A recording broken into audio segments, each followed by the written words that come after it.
लेकिन बीच में तो कह रहे थे आप कि हमको ओपीएस चाहिए। अब आ रहा हूँ वही पॉइंट पर। नमस्कार, मैं चंदन कुमार और आप देख रहे हैं अपना पसंदीदा चैनल अंगवानी।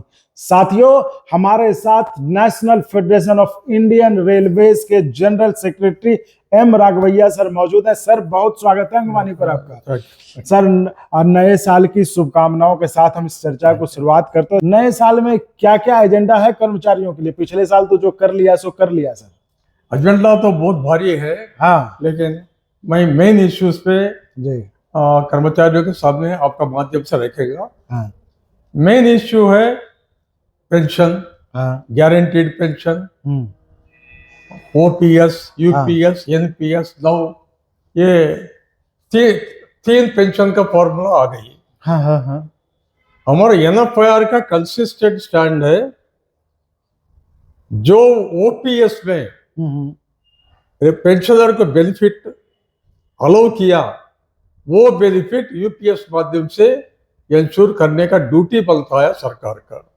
अच्छा, आप कह रहे हैं कि चलो ठीक है, जो कर लिया यूपीएस ले आया, लेकिन ओपीएस की सारी सुविधा यूपीएस में दो। यूपीएस में रहना चाहिए। अच्छा, नंबर 2, लेकिन बीच में तो कह रहे थे आप कि हमको ओपीएस चाहिए।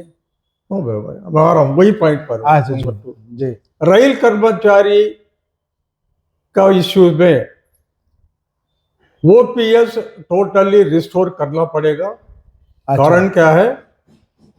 2 रेल मंत्री मल्लिकार्जुन खड़गे जी, सुरेश प्रभु जी भारत सरकार को लिखित पूर्वक प्रपोजल दिए। रेल कर्मचारी दिन प्रतिदिन 90,000 रूट किलोमीटर में ओपन लाइन में, ठंड में, बारिश में, गर्मी में सेवा दे के ये 21,000 गाड़ी चलाने के लिए, सेफ्टी इंश्योर करने के लिए निरंतर काम करते रहते। ये क्रम में हर दिन 2 लोग ऑन ड्यूटी पे मरते हैं। फौज बॉर्डर कैसा सेफगार्ड करती, वही क्रम में रेल कर्मचारी दिन रात काम करते। ये सोच के रेलवेज में नया पेंशन स्कीम रद्द करके पुराना पेंशन स्कीम रिस्टोर करने का प्रपोजल 2 रेल मंत्री लिखित पूर्वक दिए। 2 रेल मंत्री ने, पूर्ववर्ती रेल मंत्रियों ने दिया हुआ है। एक तो खड़गे साहब और कौन सा? सुरेश प्रभु जी। सुरेश प्रभु जी ने। अच्छा, हमारा पॉइंट क्या है? जो प्रपोजल दिए रेल मंत्री वो टाइम पे 2014 में, 15 में, वो प्रपोजल को भारत सरकार क्रेडिबिलिटी में लेना, न्याय करना रेल कर्मचारियों को। रेल कर्मचारी जंगलों में, रोड साइड स्टेशन में, टनल्स में, गुलाई में काम करते रहते। सोशल लाइफ नहीं है, रिमोट प्लेसेस में डॉक्टर नहीं मिलता, स्कूल नहीं है, टाउनशिप नहीं है, काम करते रहते। ये सभी रेल मंत्री प्रपोजल किया। हमारा प्रेजेंटेशन बेसिस पे 2 रेल मंत्री लिखे। वही हमारा जस्टिफिकेशन 100% रेल कर्मचारी के पक्ष में है।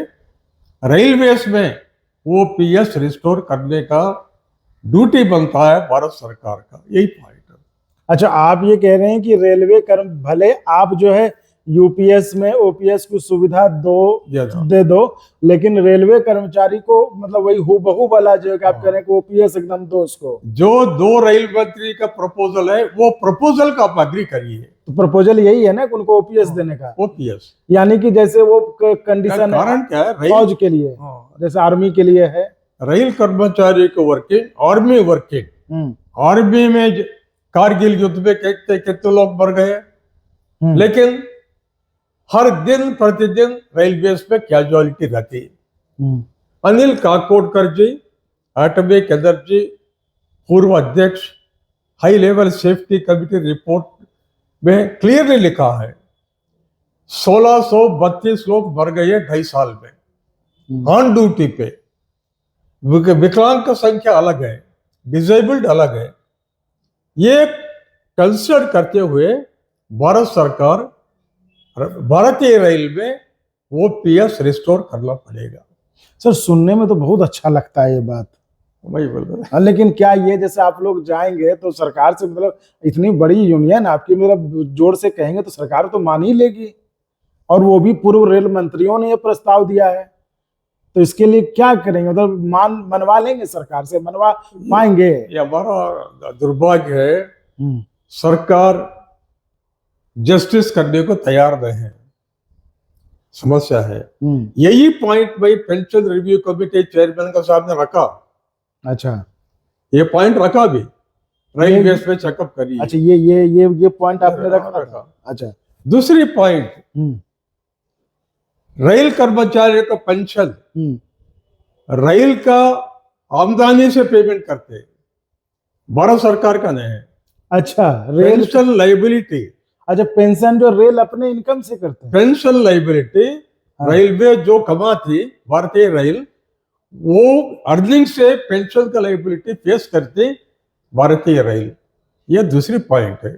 अच्छा, इससे केंद्र सरकार पे ये फाइनेंशियल इम्पैक्ट नहीं है।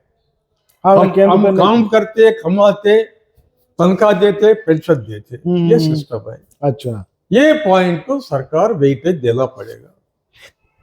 लेकिन ओवरऑल केंद्र कर्मचारियों के लिए मैं क्लियरली बोल दिया, यूपीएस यूनिफाइड पेंशन स्कीम, वो यूनिफाइड पेंशन स्कीम को यूनिवर्सली पॉपुलर स्कीम बनाओ। यूपीएस को नाम यूपीएस रखी है, लेकिन यूनिवर्सली पॉपुलर स्कीम, हर कर्मचारी एक्सेप्ट करना, लाइक करना, मुझे यूपीएस चाहिए। वो वॉलंटरली कर्मचारी, वो वॉलंटरली बोलने के लिए यूपीएस पे जो अनाउंसमेंट किया 24 तारीख अगस्त भारत सरकार मीडिया माध्यम से अनाउंसमेंट किया, वो अनाउंसमेंट में अमेंडमेंट लाके ओपीएस में क्या है, वो ओपीएस का बेनिफिट्स यूपीएस में जोड़ के यूपीएस इंप्लीमेंट करिए। उनको ऑब्जेक्शन है।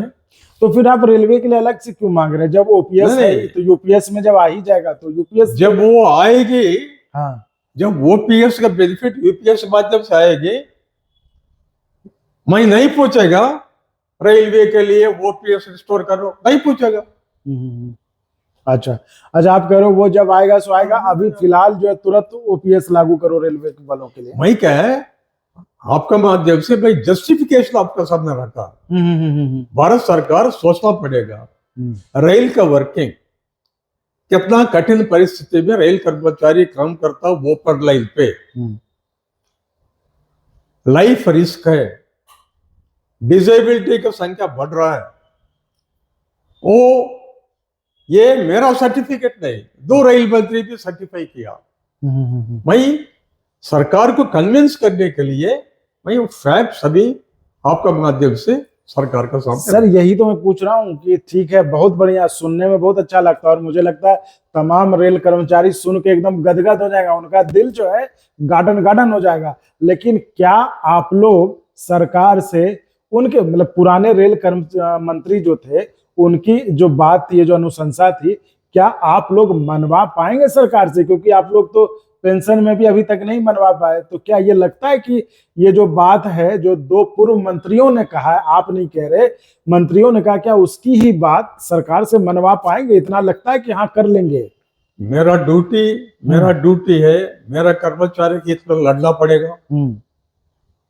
हम तो संघर्ष करते रहेंगे, थोड़ा बेनिफिट मिली। जब एनपीएस कर्मचारी सर्विस में डेथ हो गई, परिवार को पुराना पेंशन का फैमिली पेंशन लाए, बेनिफिट मिली। और एनपीएस कर्मचारी का आज ग्रेच्युटी का गारंटी लाए। यूपीएस में जब यूपीएस में मॉडिफिकेशन करके ओपीएस का फायदा देंगे, हम ओपीएस की डिमांड विथड्रॉ कर लेंगे। अच्छा, मतलब आप करेंगे जब उसमें सारी सुविधाएं मिल जाएगी तो हम विथड्रॉ कर लेंगे। मैं सरकार को कन्विंस करने के लिए, नहीं तो सरकार कन्विंस कैसे होगी? मैं यही सवाल है कि आप लोग बोलते थे लेकिन सरकार कन्विंस तो होगी नहीं, सरकार कन्विंस हो जाएगी आपको लग रहा है? दो रेल मंत्री का प्रपोजल नहीं पढ़ती सरकार ने। तो वही तो कह रहे हैं कि मंत्री का प्रपोजल है, आपके लिए रास्ता आसान है, लाल बाग में है। तो वो कैसे मानेगी सरकार? ऐसे मान जाएगी? सरकार का स्टैंडर्ड रिप्लाई है फाइनेंशियल इम्प्लीकेशन, ये इसका इम्पैक्ट बहुत भारी रहेगी बोल के ये खत्म किया। तो वही कह रहे हैं, तो फिर कैसे मानेगा? वही कारण से हम नेगोशिएशन माध्यम से हम डिमांड कर रहे हैं यूपीएस को इम्प्रूव करो, ओपीएस का बेनिफिट यूपीएस माध्यम से दे दो, समस्या चालू हो जाएगी, ये कर दो। लेकिन तो आप तो पहले मैं रेल के बारे में बोला, कारण क्या है? रेल कर्मचारी की working defence forces state border में कैसा काम करते वैसा रेल कर्मचारी की वर्किंग है, रिस्क है। ये high level safety review committee report में अनिल काकोडकर जी लिखा, 2 रेल मंत्री भी लिखे। सरकार ये रिपोर्ट को थोड़ा वेटेज देना पड़ेगा, ये मेरा पॉइंट। तो ये देखिए, ये तो बिल्कुल ही नई बहस अब शुरू हो गई नए साल में। जैसा कि राघवैया सर ने कहा कि ये जो है, जो पहले के 2 रेल मंत्री थे जिन्होंने की रेलवे की नौकरी को फौज की तरह माना, मतलब कि एक्स्ट्रा ऑर्डिनरी कंडीशंस में वो नौकरी करते हैं, जिन कठिन परिस्थितियों में नौकरी करते हैं, उसके लिहाज से रेल कर्मचारियों को ओपीएस की सुविधा तत्काल रूप से देनी चाहिए। ये जो पहले के 2 रेल मंत्री थे, खरगे साहब और बीजेपी के ही थे सुरेश प्रभु साहब। खरगे साहब कांग्रेस के अध्यक्ष हैं, अभी उस समय रेल मंत्री थे, और सुरेश प्रभु साहब बीजेपी के मंत्री। आप समझ सकते हैं कि चाहे कांग्रेस बीजेपी दोनों के रेल मंत्रियों ने इस बात की जरूरत महसूस की। तो अब जब दोनों के मंत्रियों ने इस बात की जरूरत महसूस की और जब देने का वक्त आ रहा है, जब वो अपने मंत्रियों की बात नहीं सुन रहे हैं, तो फिर यही बड़ा सवाल है कि जो राघवैया सर कह रहे हैं कि हम निगोशिएट करके वो लेने की कोशिश कर रहे हैं जो रेल मंत्री ने कहा था, तो यही बड़ा सवाल है कि सरकार क्या उसको मानेगी। और ये अगर मान जाती है तो रेल कर्मचारियों के लिए तो बिल्कुल बल्ले बल्ले जैसी स्थिति होगी, उनके लिए तो बिल्कुल मतलब दोनों हाथ में लड्डू होगा। तो ये देखने वाली बात है कि राघवैया सर सरकार को कितनी आसानी से या कितनी मुश्किल से भी कन्विंस कर पाते हैं, और सबसे बड़ी बात कि क्या सरकार कन्विंस हो जाती है, ये देखने वाली बात होगी। तो फिलहाल इस वीडियो में इतना ही। आप इसी तरह चैनल को लाइक शेयर सब्सक्राइब करते रहें, और संभव हो तो ज्वाइन भी करिएगा, जिससे हमें आपके लिए और गुणवत्तापूर्ण कंटेंट के निर्माण में मदद मिले। बहुत बहुत धन्यवाद सर। और अगर आपको अच्छा लगा तो एक बार और आपको मैं कहना चाहूँगा कि आप इसको प्लीज सब्सक्राइब और शेयर करते रहें, ताकि हमारा भी मनोबल और सपोर्ट बना रहे।